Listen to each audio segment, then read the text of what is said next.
Hola, queridos niñitos del turno de la mañana y de la tarde, porque aquí hay que dar amor en general porque la gente está agresiva. Estoy en esta ocasión extendiéndome una clase más, pero esta clase es así como en plan de recuento en función de aquello que vi, que de repente no quedó suficientemente claro porque hubo una información como confusa en el cómic.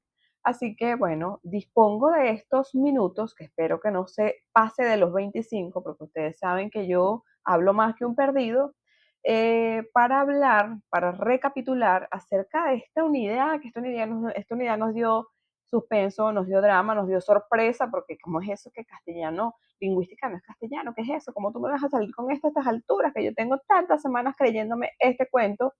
Entonces, esta unidad ha sido así como reveladora en este asunto de estudiar la psicolingüística que nos ha dado momentos interesantes en el aula. Y ahora, fuera del aula, yo me tomo el atrevimiento de ayudarlos a repasar a través de este video que efectivamente no compila todo lo que vimos en clases. Yo no me puedo extender también a hablar, a recapitular acerca de lo que la profesora Elda dio, pero sí de lo que yo di. Entonces, en función de eso, manos a la obra, ¿vale? Porque no hay tiempo para perder. Ok, entonces, vamos por la unidad. Ay, unidad no, es unidad 3. Miren, tanto que revisé la presentación. Es la unidad 3. Bueno, ustedes saben que es la 3, me equivoqué, pero ya no voy a echar para atrás para otra vez. Entonces, unidad 3. Ustedes le ponen el otro palito que falta ahí imaginariamente. Recuento de la unidad, porque esta unidad nos los dio todo. Entonces, vamos aquí a empezar con lo que nos dio esta tercera temporada de psicolingüística. Y comienzo yo que esta temporada nos dio fuertes declaraciones. ¿Y fuertes declaraciones por qué?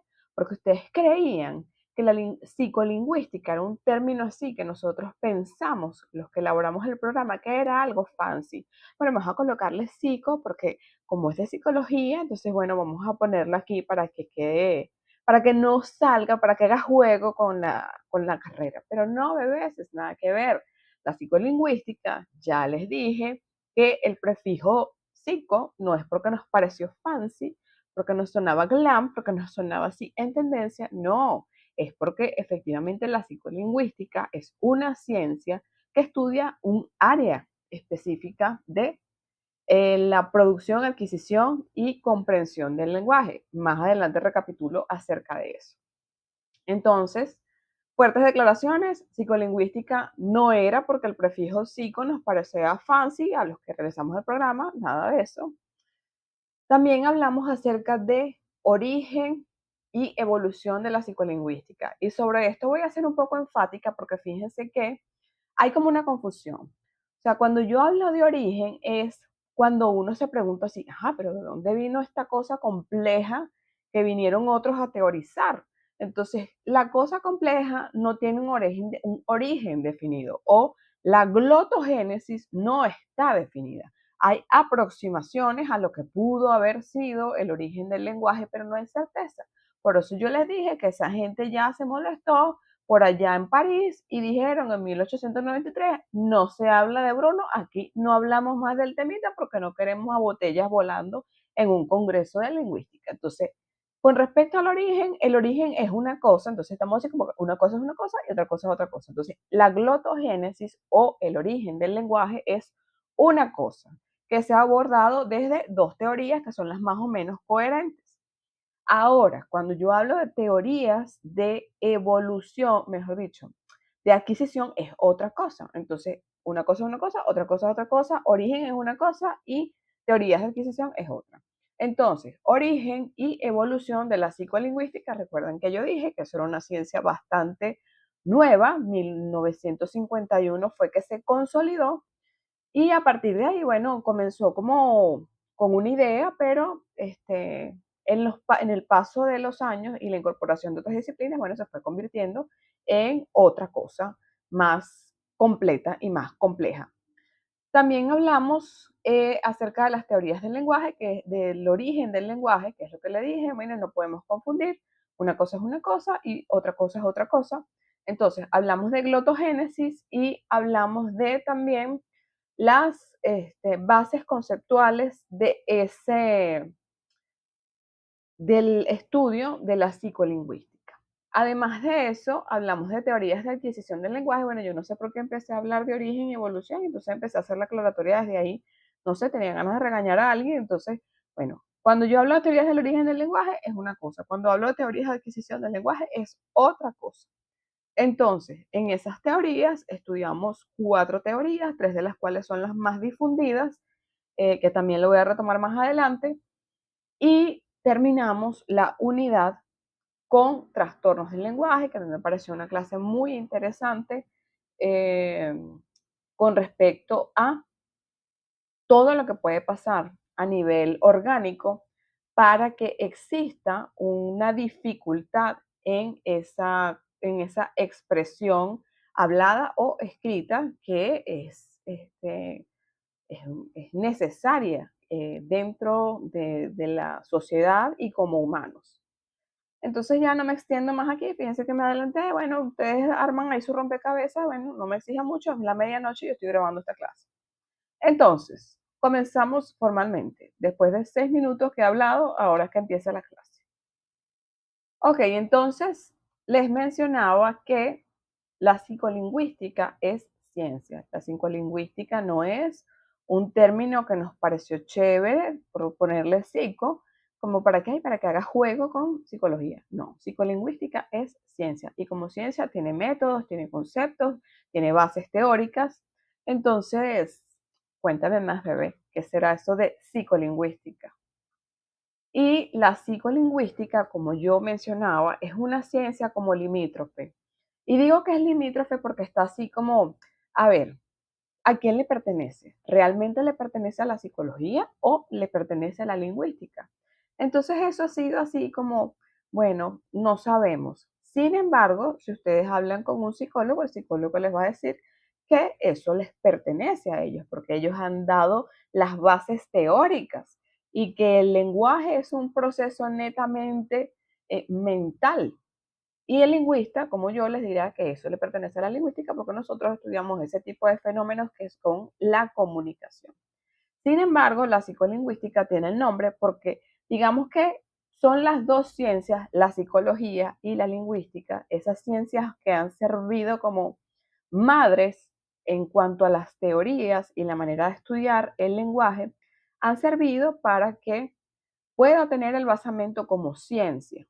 Entonces, voy a mencionar aquí que es una ciencia que se ocupa de dar cuenta de los procesos y actividades que subyacen al comportamiento lingüístico y de adquisición y el deterioro del conocimiento y el uso del lenguaje. Entonces, fíjense que yo hablaba que la psicolingüística es una ciencia que se ocupa de estudiar cómo nosotros adquirimos esa lengua, cómo producimos y cómo incluso, cómo la usamos e incluso cómo llegamos a perderla. Porque para nosotros estudiar los trastornos del lenguaje, evidentemente que tenemos que haber aprendido a ver qué pasó a nivel orgánico o qué pasó a nivel psicológico que esta persona ya no produce la lengua escrita o la lengua oral de la misma manera que lo hacía o porque nunca lo logró. Entonces, en ese terreno de debatirse entre lo que le pertenece a la psicología y a la lingüística, pues bueno, nosotros hablamos de psicolingüística como ciencia que ha tomado de las dos ciencias, ha tomado para lograr aproximarse a estos procesos tan complejos. Ahora, la psicolingüística no es una ciencia que en sí misma ha desarrollado todo eso. Ha sido y es una ciencia interdisciplinar, es decir, necesita de diferentes ciencias para nutrirse y lograr sus basamentos e incluso avances. Digamos que las dos ciencias madres, en función o en base a las que están nombradas, son la psicología y la lingüística, que son las que han dado el basamento teórico y metodológico para su estudio. Entonces, específicamente en la psicología hablamos de psicología cognitiva como ciencia implicada en la interdisciplinaridad de la psicolingüística, porque la psicología cognitiva ha aportado conceptos básicos en lo que sustentan sus hipótesis de trabajo. Ahora, también la lingüística, que se considera una rama del saber que se ocupa de estudiar el lenguaje humano. Los lingüistas estudiamos el lenguaje humano. Por eso para nosotros está más próximo hacer de la lingüística como ciencia, la psicolingüística, que de la psicología, porque yo les dije que al psicólogo les interesa estudiar comportamiento, muy conductual, pero sí les interesa estudiar comportamiento humano. Nosotros los lingüistas estamos interesados en saber, en estudiar esos procesos comunicativos y el lenguaje humano. Entonces, también ha recibido importantes aportes de la neurociencia, porque recuerden que cuando la profesora Elda nos mostró ese cerebro y esas áreas que implican el lenguaje. Entonces, gracias a la neurociencia, nosotros hemos podido aproximarnos a cómo el lenguaje opera a nivel mental, a nivel del cerebro. ¿Qué ocurre? ¿Dónde ocurre? Existen áreas específicas que son las que nos permiten poseer, desarrollar e incluso cuando se van degenerando, perder esa lengua, ese lenguaje, esa capacidad comunicativa. Además de eso, también está la sociología y la antropología. Recuerden que yo les mencioné en clase que muchos de los descubrimientos a los que se habían llegado con respecto a la glotogénesis eran gracias a la antropología, porque ese estudio ha permitido que se haga un análisis de cuál fue el proceso evolutivo para que el hombre, el Homo sapiens, que les recuerdo que fue la primera especie que logró el desarrollo de una comunicación, de un sistema comunicativo de lenguaje tan avanzado como el de nosotros, qué pasó a nivel de aparato fonador para que pudiese ocurrir efectivamente esa evolución que nos permitiera tener el lenguaje articulado que tenemos. Entonces, esos aportes de la antropología y de la sociología, por otra parte, han permitido entender algunos de los mecanismos mentales que se necesitan. Para entenderlos hay que acudir a la cultura. Recuerden que también yo mencioné en otra clase como esta, que era la cultura, que es todo ese constructo que nosotros realizamos como humanos, que es antagónico a la naturaleza, porque la naturaleza tiene sus propias reglas, pero la cultura es algo que se construye.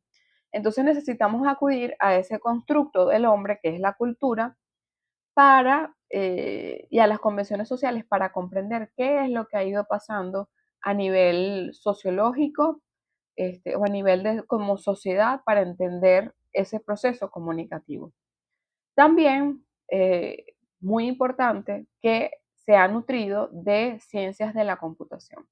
Fíjense que esta ciencia nos ha permitido establecer hipótesis acerca del modo que el cerebro crea, representa y procesa el lenguaje. Les dije que muy probablemente en un futuro, no creo que sea muy lejano, ocurra que se haga como un modelo con inteligencia artificial de cómo probablemente fue realmente ese asunto del surgimiento del lenguaje.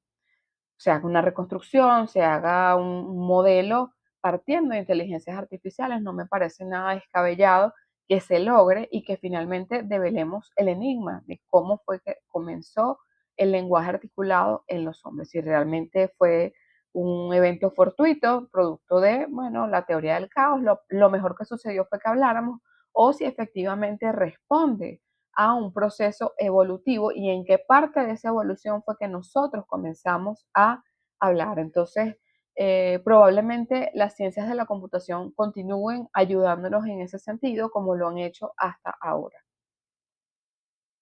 Ahora doy aquí un salto. Paso de origen y evolución, paso al origen y evolución de la psicolingüística. Y fíjense que la psicolingüística, como mencioné, es una ciencia bastante nueva para nosotros. Cuando hablo de nueva, bueno, en 1951, profe, no es tan nueva porque yo ni siquiera pensaba en nacer. Bueno, yo tampoco, o sea, sí estoy vieja, pero no tanto. Pero no es tan vieja porque, bueno, todavía hay gente que desde 1951 y un poco más atrás y está viva. O sea, el asunto no es tan viejo. Entonces, antes de que llegara a conformarse como la ciencia que hoy en día conocemos y que ustedes estudian, hubo unos primeros pasos digamos que hubo unas primeras aproximaciones a estudiar el lenguaje desde una perspectiva más amplia, más compleja, que abordara los procesos de producción, comprensión del lenguaje. Entonces, tenemos que a finales del siglo XIX, inicios del siglo XX, un señor que ustedes mismos dijeron que conocían muy bien todas las teorías y todo lo demás, con él se inició la auténtica psicología del lenguaje. Es decir, ya él empezó a marcar un precedente. Creo que él fue el que también me ayudó a que la psicología se fundara o se hiciera una ciencia independiente, no estoy segura, pero con él ya se comienza a hablar de una auténtica psicología del lenguaje, es decir, que él empezó a considerar que, a ver, el lenguaje debe de tener un tratamiento diferente y conocerse y abordarse desde esta perspectiva, que no solo es lo fónico y lo escrito, sino que también todo el proceso que hay para que eso suceda. Entonces, él ubicó el habla en la actividad voluntaria. Fíjense que Elda lo mencionó, que el lenguaje era una cosa netamente voluntaria. Entonces, al conocerse como esta, a ver, me imagino que cuando él habla de una auténtica psicología del lenguaje es necesario que nosotros conozcamos cuáles son esos procesos implícitos en este acto que es algo voluntario. Entonces, luego de ahí nos vamos a 1936, unos años después, que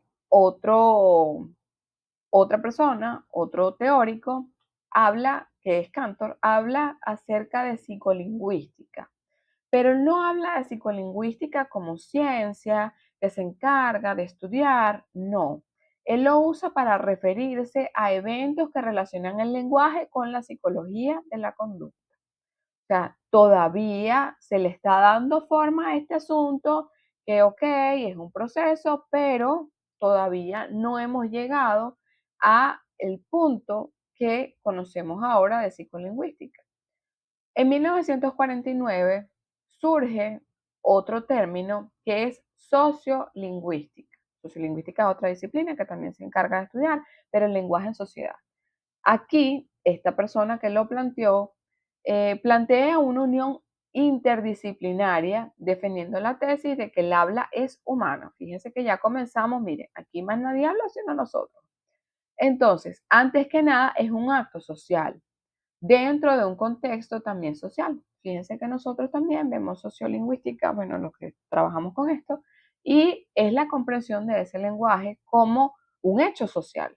Entonces, todavía no hemos llegado al asunto, pero va en franca evolución. Pasamos de auténtico psicología del lenguaje, pasamos a dar ahí como unos primeros pasos, bueno, psicolingüística, porque eh, creemos que la psicolingüística son eventos relacionados con el del lenguaje, con la psicología. Luego dice, bueno, sociolingüística. Entonces vamos dándole forma a la idea de que debe existir una disciplina que se encargue de esto. Entonces, finalmente, en 1951, como se los mencioné, en un congreso en verano en la Universidad de Cornell, en Estados Unidos, esta gente estaba reunida y ellos decidieron, bueno, pero ¿por qué no terminamos de decir que la psicolingüística va a ser una ciencia que va a estudiar expresamente los procesos de compresión, producción del habla, compresión, producción y adquisición de la lengua? Entonces, bueno, aquí mismo fue en 1951, fue, digamos que oficialmente surge la psicolingüística como ciencia, que en principio no se concibió de la manera que la conocemos ahora, pero fue dando pasos progresivos para que en los años sucesivos se desarrollara como la ciencia que conocemos hoy en día. Pero quiero que esto esté claro porque la psicolingüística no surge en 1936 cuando este señor Cantor menciona la palabra psicolingüística. Él la concibe como otra cosa, aún no como ciencia. Pasaron muchos años y en 1951 es que oficialmente pasa la psicolingüística a ser una ciencia con un objeto de estudio y con un método. Entonces, en 1953, otra fecha importante para la consolidación de la psicolingüística como ciencia, eh, es la creación es que finalmente se cristaliza un libro cuyo nombre está en inglés, eh, que afianza. Entonces, este libro viene a afianzar, es como la hoja de ruta, miren, la psicolingüística va a ser esto. Entonces, finalmente, con la aparición de ese primer texto, es que nosotros podemos hablar, ok, ya hay un texto que nos da las directrices de cuál va a ser, cómo vamos a estudiar esta ciencia que es tan nueva. Posteriormente a eso vinieron otros, hicieron teorías con respecto a otras cosas, pero con respecto a cómo se originó y cómo evolucionó, este es el resumen que les puedo dar. Bueno, no está resumido, pero está ahí, en los márgenes de un resumen. Ahora bien, ya nosotros hablamos de qué era la psicolingüística, cuáles son esas ciencias que la nutren o hacen interdisciplina con ella. También les mencioné origen y evolución de la psicolingüística. Ahora vamos a ver cuál es el objeto de estudio. Como les he mencionado, aunque no formalmente en la lámina, la psicolingüística tiene como objeto de estudio comprender cómo la comprensión de cómo las personas logran comprender, entender, procesar el lenguaje hablado y escrito. Además de eso, también estudia cómo se produce el habla. A ver, ¿cómo es esto que sucede? ¿Qué pasó aquí? ¿Qué fue? ¿Una interacción social? ¿Fue necesidad? ¿Fue qué? ¿Fue por qué? ¿Cómo se produce esa habla? Y cómo las personas adquieren el habla. Ay, aquí se me fue también. Bueno, esta es lámina, pero bueno, es la adquisición. ¿Cómo las personas logran adquirir la lengua? Voy a pasar esta rápido porque, bueno, tiene un error, no sé qué me pasó, pero bueno, ustedes disculpen, pasan cositas. Ok, ahora voy con los conceptos básicos que uno cree que es lo mismo, pero no es lo mismo, porque lo mismo es una enfermedad del lomo, no, porque no son iguales. Definitivamente no son iguales. Mirna me dijo por ahí que no, que profesor, es verdad que usted ponga eso en el examen. Bueno, no lo sé, todavía no he diseñado el examen, pero por si acaso yo vuelvo a repetir. Con respecto a conceptos básicos necesarios para manejarse dentro de la psicolingüística, hay que saber diferenciar que lenguaje, lengua y habla parecen iguales, pero no son iguales, no son sinónimos. ¿Por qué?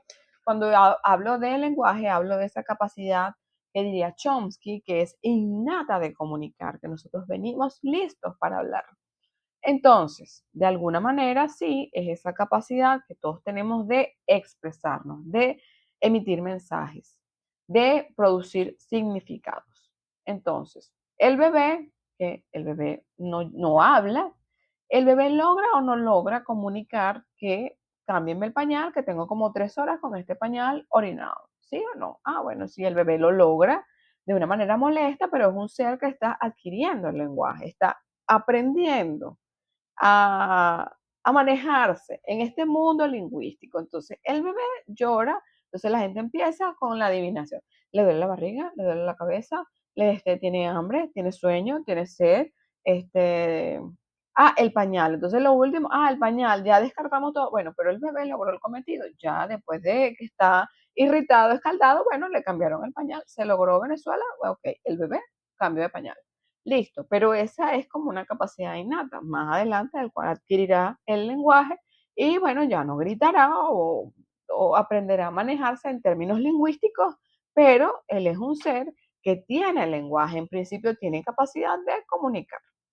Eso es el lenguaje. Entonces, abre tu mente, lenguaje es una cosa. Ok, ahora voy con lengua.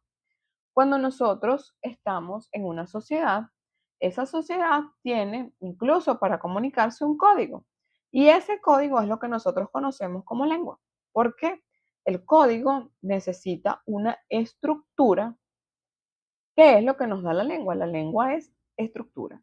Entonces, es el conjunto de reglas lingüísticas, sintácticas, ortográficas, todo eso que comprende la lengua, que es bien complejo, eh, es el conjunto de reglas adquiridos de un código que nos permite socialmente comunicarlas. Entonces, usted si va, por ejemplo, se va a otro país, bueno, entonces a mí me toca aprender ese sistema de, por ejemplo, si yo me voy a Francia, me toca aprender francés, porque allá es otro código, porque allá es otra sociedad, porque allá se maneja otra lengua. Entonces, la lengua, digamos que viene siendo ese idioma que nosotros hablamos. Y por último, el habla, que es lo último, así como en el eslabón. El habla es el habla es lo particular. Cómo usted maneja esos conocimientos de lengua, cómo usted se expresa, pero el habla es algo individual. Es la ejecución personal o individual de la lengua. Entonces, llevo 25 minutos y todavía me faltan como 4 diapositivas. Voy a tratar de no conversar tanto. Entonces, con respecto a las teorías de la glotogénesis, que los regañé en la primera lámina y los regañé antes de llegar a ese punto. Pero quiero que quede claro que teorías del origen del lenguaje o de la glotogénesis es una cosa, es esta cosa. Solamente hay dos teorías con respecto a eso. Las demás han sido descartadas y bueno, los de Francia eran como más radicales porque ellos dijeron, no se habla de Bruno, aquí ya no queremos más rollos con esto, ya no vamos a hablar más del mismo asunto, ya dejen eso así, ya lo que no fue en tu año no fue en tu daño, o sea, ya estamos cansados, no queremos más este asunto de origen del lenguaje. Pero para nosotros es necesario verlo para tener así como una idea. Entonces, las dos teorías más conocidas son la teoría adaptacionista, que está fundamentada en la teoría de la selección de Charles Darwin. Yo lo mencioné en clase. Plantea el lenguaje como un objeto diseñoide, es decir, que debe reunirse una serie de características o requisitos para que se dé. Que es complejo, que es elaborado. Entonces, los cambios fueron graduales. Él propone que el lenguaje fue producto de una larga evolución. ¿De cuántos años? No sabemos, pero evolución. Y esa evolución hizo que existieran cambios graduales en nuestro aparato fonador, que fue lo que hizo posible que llegáramos al punto de perfeccionamiento del sistema de comunicación. Es decir, todos los cambios que fueron dándose es porque de alguna manera contribuyeron y fueron importantes. Técnicamente, básicamente, principalmente, esta teoría apunta a la evolución, es decir, que hubo que adaptar nuestro aparato fonador, que en principio muy probablemente no estaba para eso, pero tuvo que sufrir una serie de adaptaciones y cambios para que pudiera llegar al punto de un lenguaje articulado como el que tenemos hoy en día. Por otra parte, está la teoría saltacionista, que está representada o defendida por Noam Chomsky y su escuela, y dice que el lenguaje definitivamente no fue producto de la evolución, sino que, bueno, a ver, teoría del caos, de todo lo que pudo haber sucedido, lo que sucedió fue que hablamos, y bueno, en ese sentido, él tiene toda una teoría elaborada que apoya también a la teoría, ahí más adelante lo vemos, a la teoría innatista, que entonces él dice, bueno, nosotros ya venimos dotados de esto, solamente hace falta que nos pongan como en contexto para nosotros desarrollarnos estas habilidades. Entonces, es la evolución contra lo fortuito o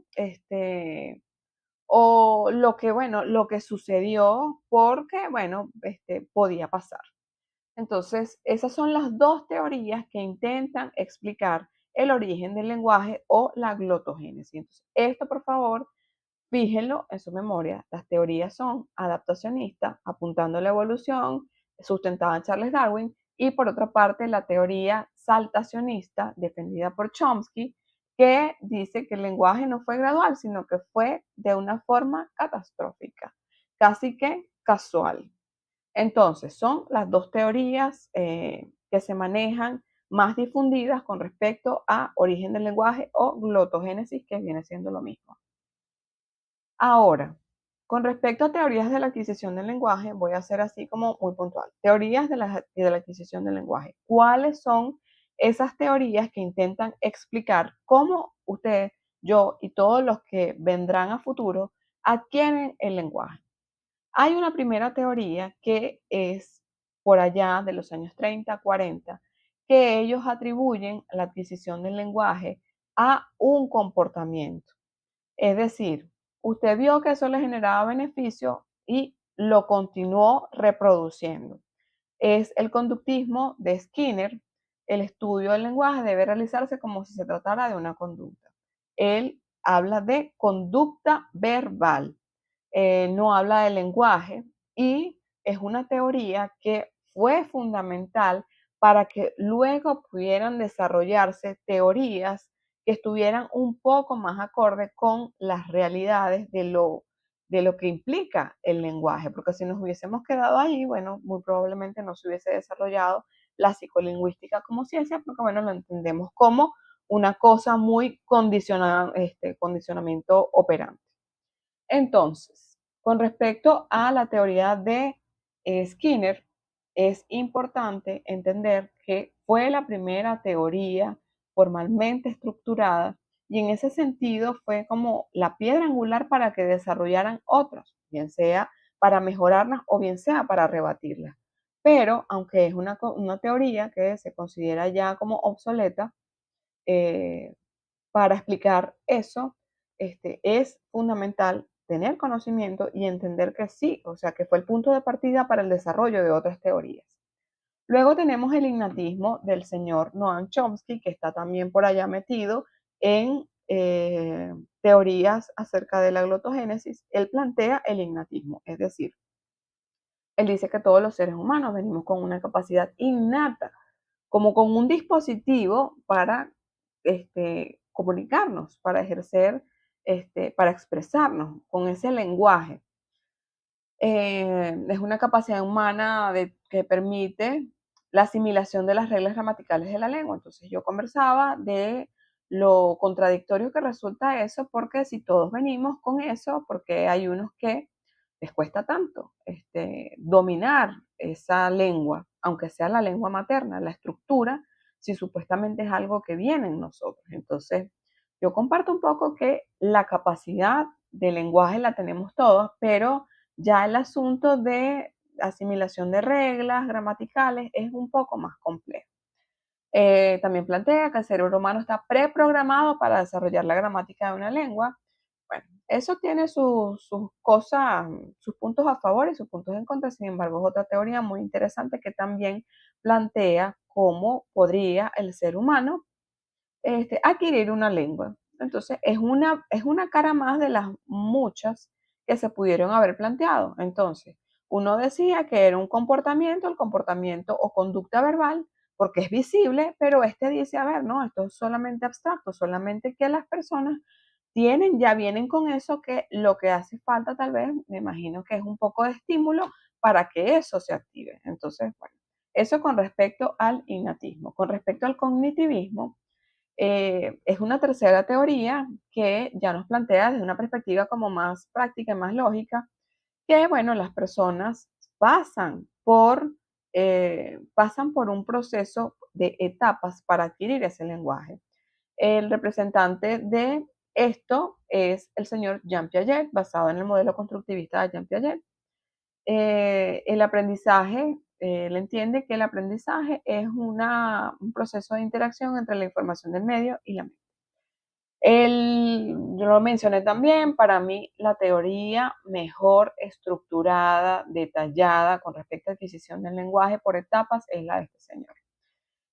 Su teoría es muy interesante, muy acertada, porque efectivamente el ser humano tiene un aprendizaje lingüístico que va por etapas. Nosotros no aprendemos catastróficamente, no aprendemos fortuitamente, no es una cosa que un día nos despertamos y hablamos, es un proceso gradual, así como probablemente fue la evolución para el origen del lenguaje. La adquisición de una lengua es un proceso gradual. Por eso, de las teorías que me parecen más acertadas, es esta de este señor. Continúo. No me quedan tanto, me quedan 3 láminas. Y voy con la cuarta teoría, que es la teoría del interaccionismo, también conocido como teoría ambientalista, cuyo precursor y defensor es el señor Lev Vygotsky, un psicólogo de principios del siglo XX.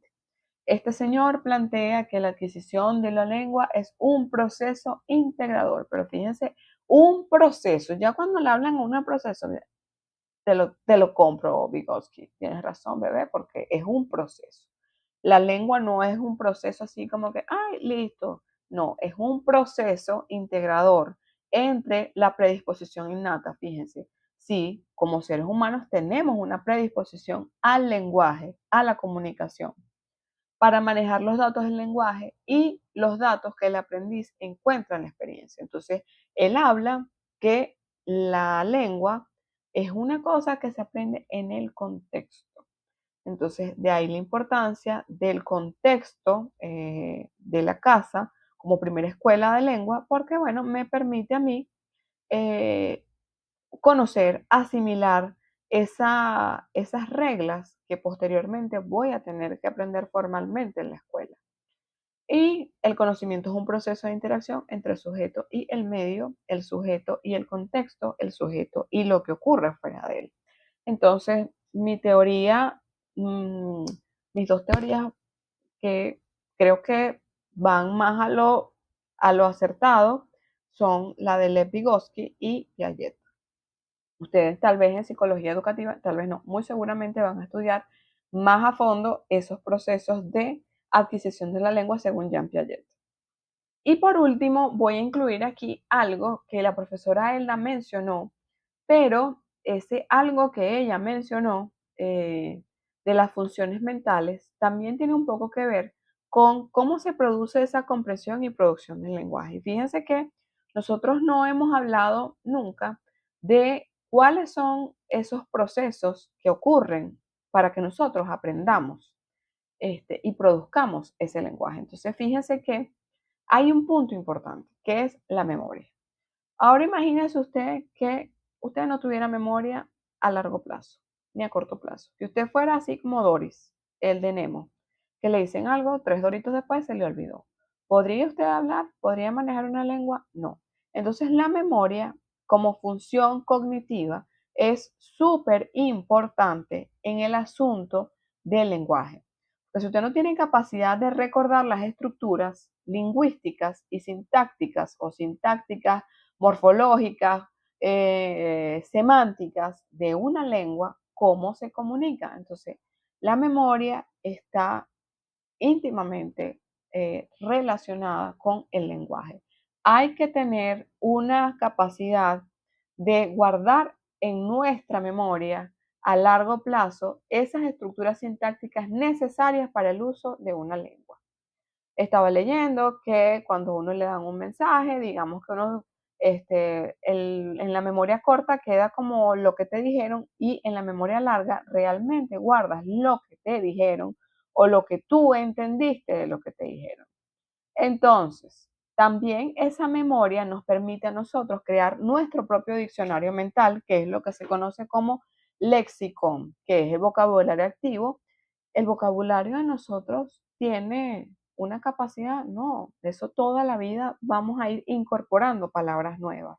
Ustedes en estos meses que han estado estudiando, no me imagino la cantidad de nombres, la cantidad de palabras, de términos que han tenido que incorporar a su lexicón. Pero eso está en constante renovación. Ese diccionario personal está siempre en constante renovación y abierto a incorporar nuevas palabras. Muy probablemente sea en la memoria a largo plazo, que es la memoria que guarda estructuras sintácticas y que nos permiten almacenar la información para manejarnos y hablar una lengua.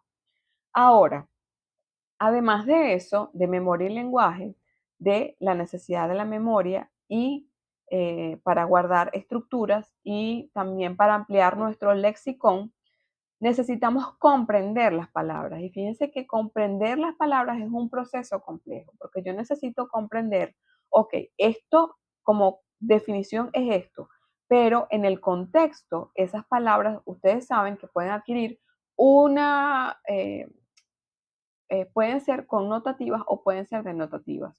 Entonces, yo necesito entender las palabras también en el contexto.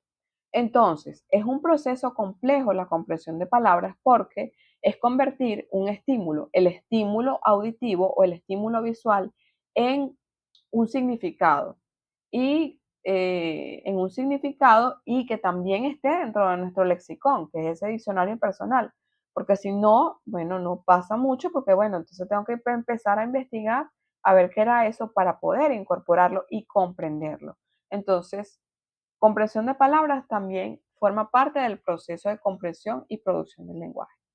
Y por último, pero no menos importante, tenemos la comprensión de oraciones. Fíjense que yo comprendo las palabras, esas palabras que van muy seguramente marcadas en un contexto. Ahora tienes que comprender las oraciones. Entonces, para descifrar oraciones necesitas no solo los conocimientos gramaticales o sintácticos, necesitas también el conocimiento de la realidad para poder incorporar eso a un contexto y darle sentido. Entonces, ahí hablamos nuevamente de comprender oraciones desde lo denotativo y desde lo connotativo. O sea, no solo me quedo en lo que dice literalmente, muy probablemente tenga que enmarcar eso en un contexto social. Y por último, la producción de enunciados, que es esa capacidad, bueno, ya yo pasé por comprender palabras, comprender oraciones, ahora me toca a mí producir en función a lo que voy escuchando, a lo que yo voy comprendiendo, emitir un mensaje partiendo, pero fíjense que emitir un mensaje es estructurar correctamente la oración con las palabras que debe ser, en la forma que debe ser, con las reglas semánticas, con las reglas fonéticas y con las reglas sintácticas. Es decir, producir un enunciado es algo sumamente complejo. Son cosas voluntarias, son cosas que ameritan estructura, la estructura que es la lengua. Entonces, para no extenderme más, espero que lleguen a los 40 y algo de minutos, aunque yo aquí, bueno, una clase completa en este repaso, pero espero que les sirva de repaso general. No puedo incluir porque imagínense cuántas horas me voy a tardar aquí en hablar de trastornos. Pero los trastornos creo que tienen el material, lo pueden revisar. Eso también va para este primer examen de esta tercera unidad. Espero que la clase se les haya hecho amena, que hayan aclarado dudas que pudieron haber quedado en la clase presencial. No tengo más nada que decir, me despido con un meme, ¿vale? Ya es suficiente por hoy. Después de ver, después de ver que psicolingüística no es castellano, quedé saltacionista e innatista. Así que bueno, los espero en clase, los espero en el examen. Chaito.